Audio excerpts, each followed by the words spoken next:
culpaba de ello al duque. Ya de regreso en el castillo, tomaron el té. Había un huevo cocido y una gran fuente de fruta fresca para Aline sobre la mesa, así como emparedados de carne fría y tomate, y ensalada fresca de berros. ¿Cree que papá querrá verme?, preguntó Aline. Tal vez esté muy ocupado esta noche, contestó Marisa, y sus labios se apretaron al ver la desilusión que se reflejaba en los ojos de Aline. Después que la gruñona y agresiva niñera acostó a la niña, un lacayo llamó a la puerta del salón de clases. «Su señoría quiere hablar con usted en el estudio, señorita». Marisa se dio cuenta, mientras el hombre hablaba, de que había estado anticipándose a esta llamada. Por un momento sintió cierto temor. Entonces se dijo, levantando la barbilla con orgullo, que no le tenía miedo a nadie. Después de todo, ¿qué tenía que temer? En el peor de los casos, el duque la despediría. De cualquier modo, no intentaba quedarse mucho tiempo en el castillo. Sería molesto que la despidiera ahora, porque había estado tan ocupada y tan preocupada por Aline que casi no había tenido tiempo para pensar en su libro. Era cierto que, todas las noches, bajaba a la biblioteca, después de cenar con la señorita Witcham. Pero la enorme variedad de libros que había aparecido ante sus ojos resultó tan interesante y tan tentadora que, en vez de llevar a cabo las investigaciones que necesitaba, se dejó cautivar por las recientes ediciones de libros de los que había oído hablar, pero que no había tenido oportunidad de leer. Se acercó al estudio del duque, donde sabía que él se sentaba habitualmente. Entró con la cabeza alta, aunque diciéndose que, por el bien de Aline y de ella misma, no debía comportarse con arrogancia. El estudio daba hacia el lago y el sol se ocultaba ya, más allá de los pinos, enviando reflejos dorados a la habitación. Ella permaneció de pie en el umbral de la puerta. Su cabello se veía intensamente rojo contra el fondo de la madera oscura, contradiciendo la severidad del sencillo vestido gris oscuro que llevaba. Sin embargo, no podía evitar que el color acentuara la blancura de su piel, como no podía disimular el enfado que reflejaban sus ojos verdes, llenos, a la vez, de cierto temor. «Pase, señorita Mitton», dijo el duque. «Me gustaría hablar con usted». Se sentó en la silla de alto respaldo del escritorio y le indicó a Marisa que se sentara enfrente. El duque era un hombre que vestía con extrema elegancia. Su ropa no era exagerada, pero estaba cortada con exquisita perfección y sabía usarla, sin concederle importancia. Y, sin embargo, a Marisa le pareció que había algo arrogante en la forma en que se recostaba en su silla y en la manera con que sus ojos grises escrutaban cada detalle de la apariencia de ella. Aquellos ojos la miraban profundamente, como si tratara de penetrar hasta el fondo de su alma. Tal vez adivinaban que ella no era lo que pretendía ser. Marisa se reprochó a sí misma. Estaba dejándose llevar por su imaginación. El duque no era más que un egoísta, un hombre sin escrúpulos ni moral, que había decidido pasarse la vida haciendo el amor a mujeres ajenas, descuidando a su propia hija. Sin embargo, no pudo menos que admitir que era un hombre increíblemente apuesto, a pesar de las líneas de cinismo que se advertían en su rostro, a pesar del rictus cínico de su boca y de la caída indolente de sus párpados. Se sintió perturbada por su presencia y ello la enfureció. A pesar de su resolución de mostrarse indiferente, el corazón le palpitaba en el pecho en una forma inexplicable. Se produjo un instante de silencio y ella levantó la barbilla. Finalmente, el duque dijo: «Estoy muy interesado, señorita Mitton, en conocer su opinión sobre mi hija.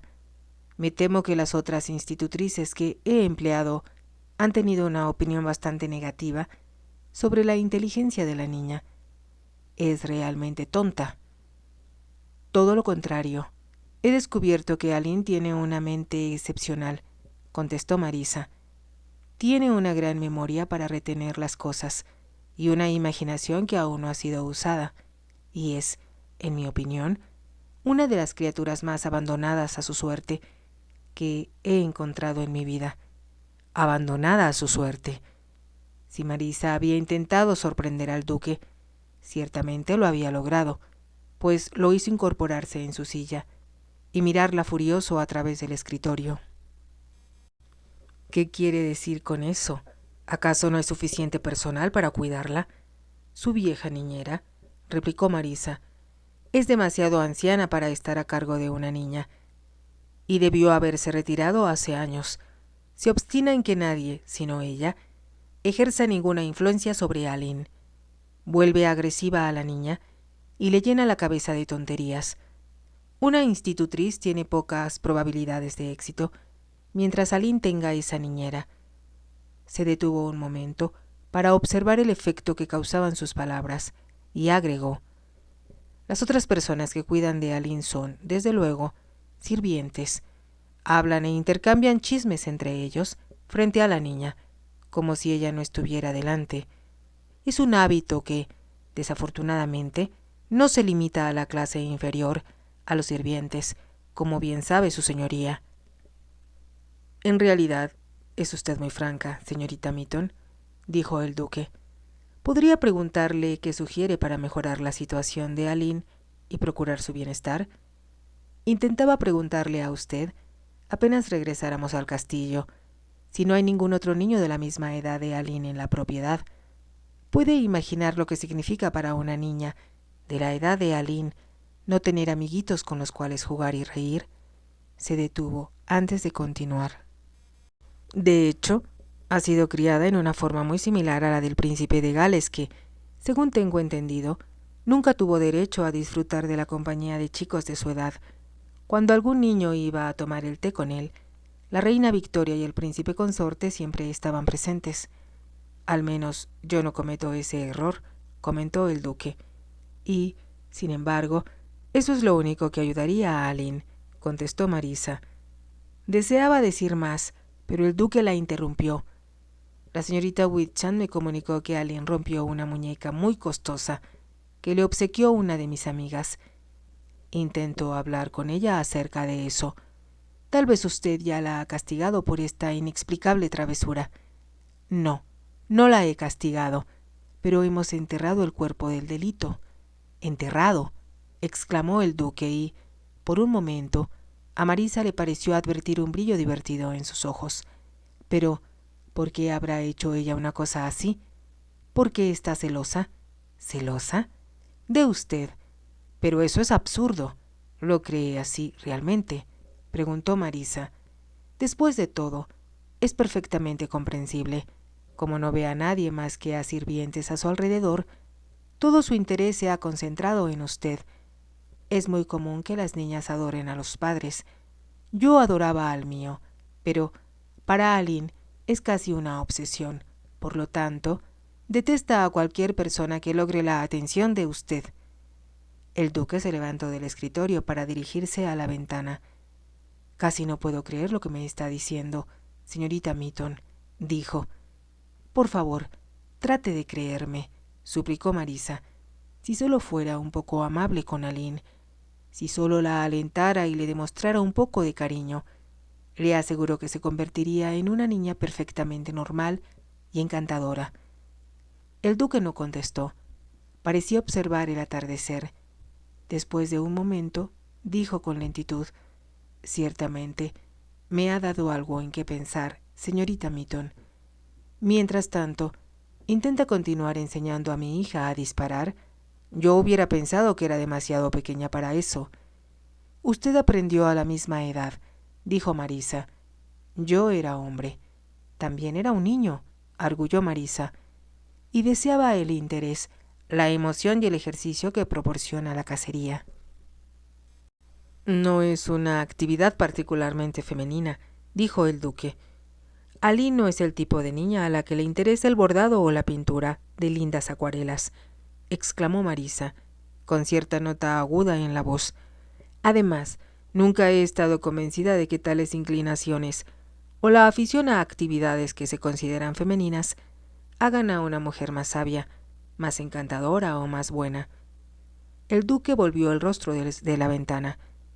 Empiezo a temer, señorita Mitton, que sea usted una de esas feministas de las que he estado leyendo en los periódicos, con todas estas extrañas ideas, bastante revolucionarias, que ha estado introduciendo en el salón de clases. Solo puedo esperar que sus ideas políticas no sean tan extremas. Trataré de no incluir mis puntos de vista políticos en la educación de Aline, contestó Marisa con serenidad, de lo cual debo deducir que sus puntos de vista no coinciden con los míos, dijo el duque. Hubo un prolongado silencio, y él volvió a su escritorio, encarándose de nuevo a ella. Déjeme decirle con toda franqueza, señorita Mitton, dijo, que sus ideas me inquietan sobremanera, pero, por otra parte, la señorita Whitchamp me ha informado de los tremendos avances que ha logrado Aline desde que llegó usted al castillo, y de cómo ha mejorado su conducta. Le estoy muy agradecido por ello, desde luego. Me permitiría meditar acerca de lo que ha sugerido, en el sentido de que otros niños tomen clases con mi hija. Tal vez podamos discutirlo antes que yo vuelva a Londres, la semana próxima. Marisa se puso de pie. Se lo agradezco mucho, su señoría. Esperaré con impaciencia que me envíe a buscar de nuevo. El duque se había levantado también. Entonces, cuando ella se dirigía a la puerta, le preguntó con un extraño tono de voz: ¿Quién es usted? ¿De dónde viene? Me recomendó Lady Barrington, su señoría, quien me conoce desde hace años. ¿Y dónde está su hogar? En Herefordshire. ¿Viven sus padres? No, su señoría. Ambos han muerto. ¿Así que por eso tiene que ganarse la vida? No parece a usted, en realidad, una institutriz. Ese es, desde luego, mi infortunio. Creo que la mayor parte de la gente diría que es usted muy afortunada, en lo que a apariencia se refiere, dijo el duque con gravedad. Había cierta traviesa insinuación en la voz de Marisa cuando respondió: pero me advirtieron, su señoría, que ello podía ser una gran desventaja si me hubiera entrevistado la señora de la casa.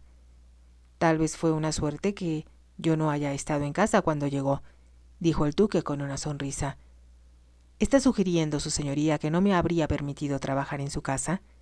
No estoy sugiriendo nada semejante, contestó el duque. Simplemente me sorprende que una joven tan atractiva como usted no haya encontrado un trabajo más acorde con sus inclinaciones. Le aseguro, su señoría, que este trabajo me gusta muchísimo. Hay tantas cosas bellas aquí y tanto que aprender, que me quedo sin aliento cada vez que miro a mi alrededor. Hizo un pequeño gesto con la mano y continuó. ¿Se da cuenta de que nadie ha intentado contarle a Aline la historia de su linaje, o explicarle todo lo relativo a los libros, los muebles, todas las cosas bellas que encierran estas habitaciones? Me pregunto cómo sabe usted tantas cosas, dijo el duque. ¿Cómo puede haber estudiado tanto en una vida tan corta como la suya? Todavía estoy aprendiendo, su señoría. Yo también, contestó él. Tal vez haya algunas cosas que podamos enseñarnos mutuamente. Habló en forma casual, pero cuando Marisa levantó los ojos, le sorprendió la expresión que advirtió en los de él. Algo, en sus oscuras profundidades, la hizo quedarse repentinamente sin aliento. Bajó los ojos. Sus pequeñas pestañas oscuras contrastaron bellamente con la transparencia de su piel.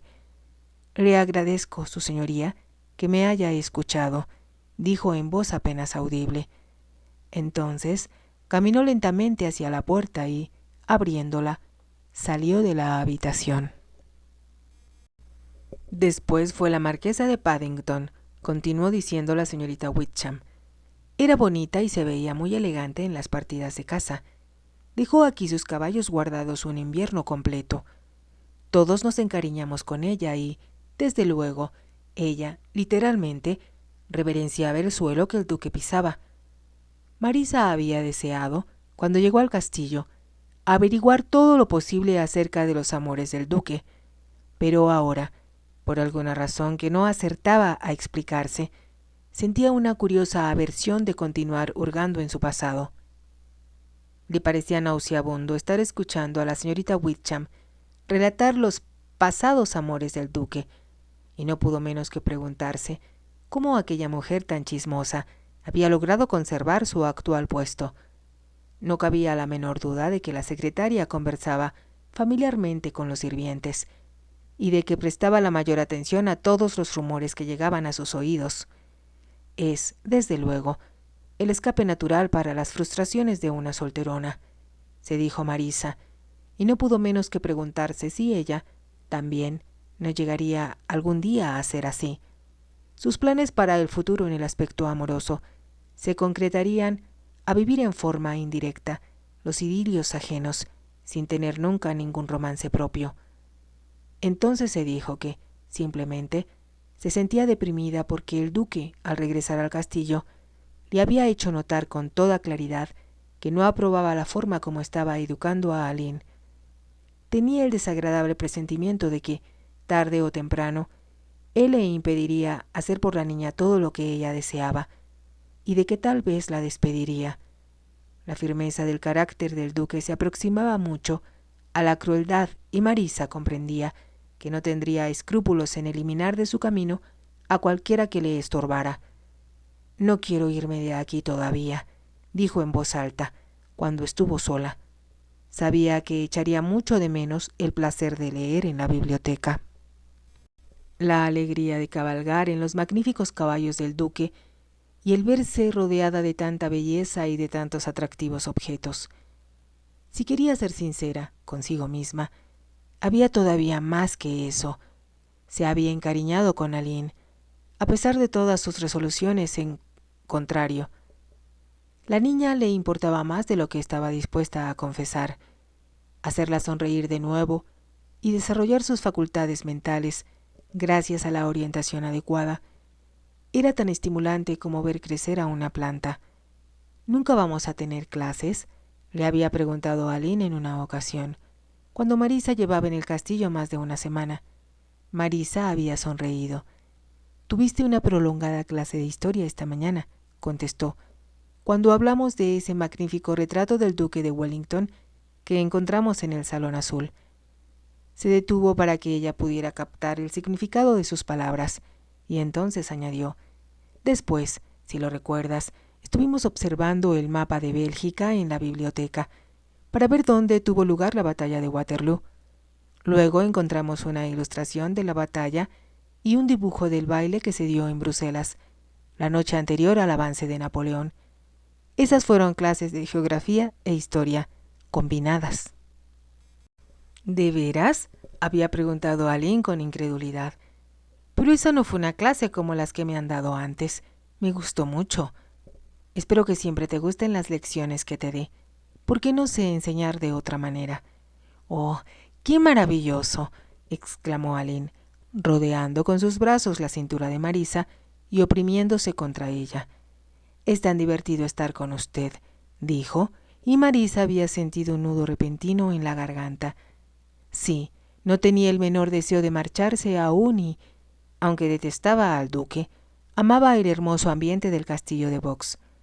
«Cuénteme quiénes más van a venir a la fiesta», le suplicó a la señorita Wickham, en un esfuerzo por distraerla de su larga disertación acerca de los amores del duque. «No creo que sea necesario que le diga que Lord y Lady Brooke han sido incluidos», dijo la señorita Wickham con una sonrisa. «El príncipe se niega a ir a ningún lado, a menos que Lady Brooke sea una de las invitadas. Se dice que nunca ha estado tan enamorado como ahora».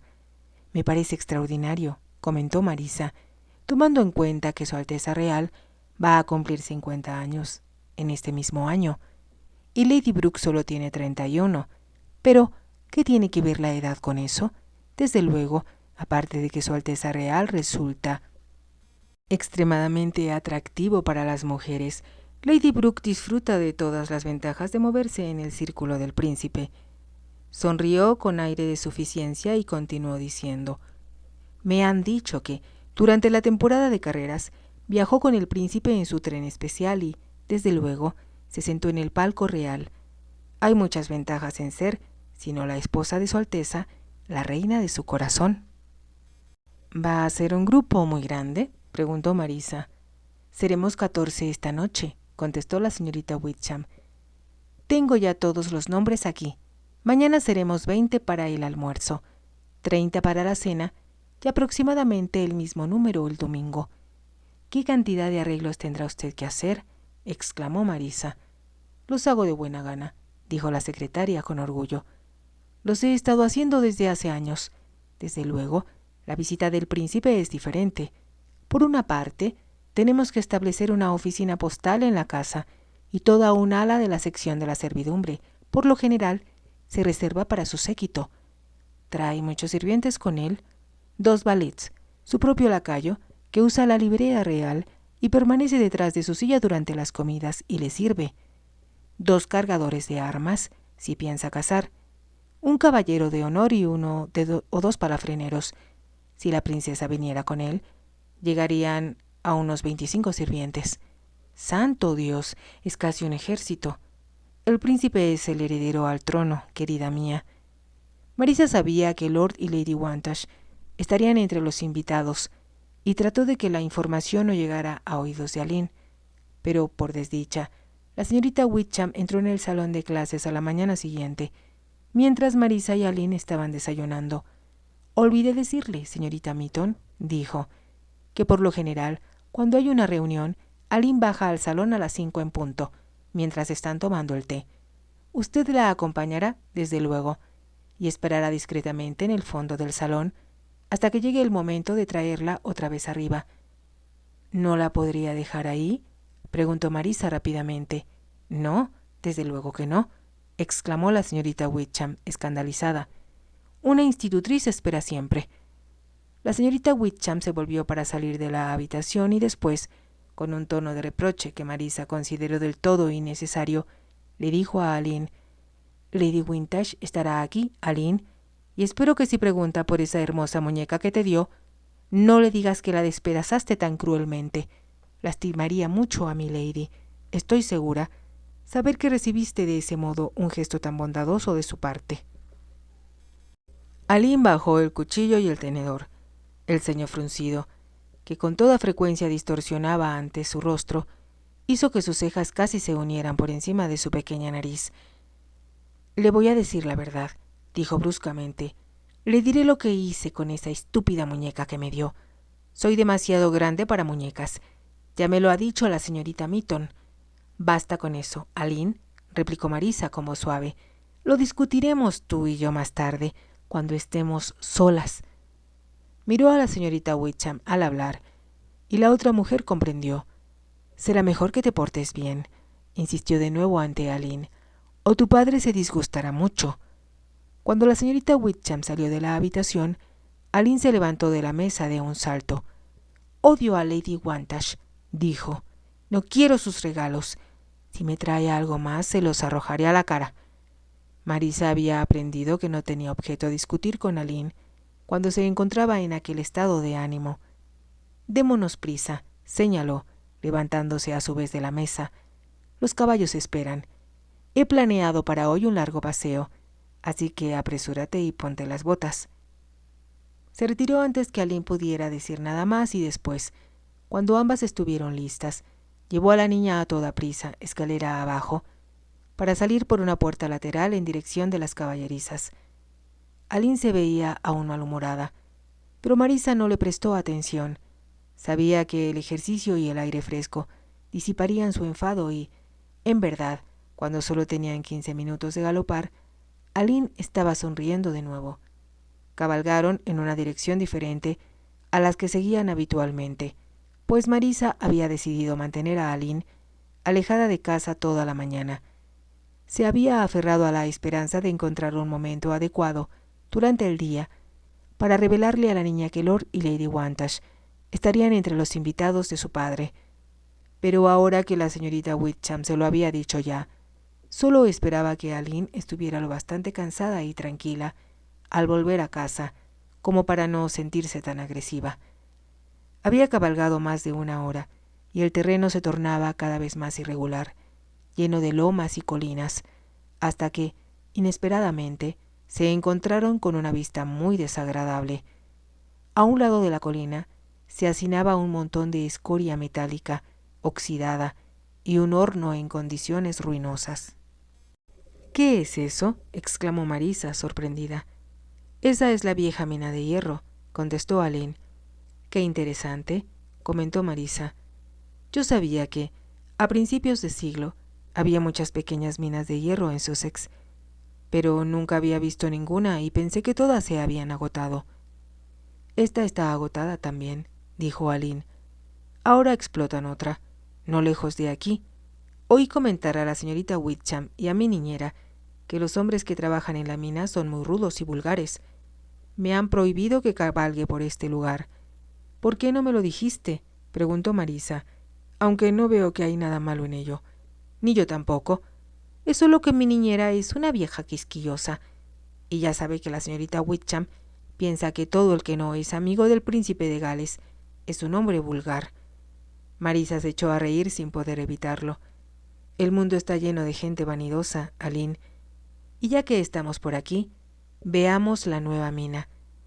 Avanzaron al trote por poco más de 1,5 kilómetros y entonces, después de subir a lo alto de una pequeña loma, distinguieron abajo varias carretas cargadas con trozos de hierro en bruto, paradas frente a las oscuras aperturas excavadas en la loma. Había un montón de escoria y otro de carbón, cerca de lo que parecía ser un primitivo horno. Se veía a varios hombres de pie, o sentados entre los desperdicios, pero no parecían estar trabajando. A unos 400 metros de distancia había un pequeño caserío, formado por viviendas de aspecto miserable. Algunas eran apenas unas chozas, de techos parchados, y a la mayor parte de las ventanas les faltaban vidrios. —¿Pertenece esto a tu padre? —le preguntó Marisa a Aline. —Por supuesto —contestó la niña—, es dueño de todo, en varios kilómetros a la redonda. —No parece un lugar muy atractivo —dijo Marisa, casi hablando consigo misma. Mi niñera dice que esos hombres son poco más que animales. —Son seres humanos —replicó Marisa con gentileza—. Tienen niños que deben ser alimentados, niños a los que aman, niños que lloran cuando no son felices, y que tienen muy pocos juguetes y ninguno de los otros lujos de que tú dispones, Aline. Creo que hemos encontrado el lugar a donde podemos enviar tus muñecas. —Dijiste que yo misma podía entregarlos —dijo Aline—. Tendré que consultarlo. Tal vez tu padre no te deje ir al pueblo minero. Quiero regalarle mis muñecas a una niña pobre. Quiero ver si se siente contenta con ellas. Tendremos que pensar en esto. Marisa se disponía a alejarse de aquel lugar, cuando 3 de los hombres subieron la colina. Cuando vieron a Marisa y a Aline a caballo, las miraron con evidente curiosidad. Eran tipos rudos, que fumaban en pipas cortas de arcilla, y usaban gorras que se colocaban en la parte posterior de la alborotada cabeza, y pañuelos alrededor del cuello. Pasaron muy cerca de los caballos y Marisa, que había vivido siempre en el campo y sabía que uno debe saludar a toda persona con la que se encuentra casualmente, dijo: «Buenos días». Los hombres se mostraron sorprendidos de que se dirigiera a ellos. Entonces, el que parecía mayor se quitó la gorra respetuosamente y contestó: «Buenos los tenga usted, señorita. Lindo día». «Sí que lo es», contestó Marisa. Un hombre más joven estaba mirando a Aline. «¿Es esta la chiquilla del duque?», preguntó. «Mi papá es el duque», contestó Aline, antes que Marisa pudiera hablar.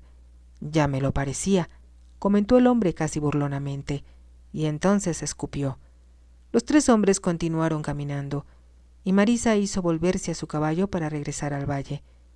Cuando descendieron la colina, volvió la vista y vio que los hombres, cuyas siluetas se dibujaban contra el cielo, se habían quedado inmóviles observándolas.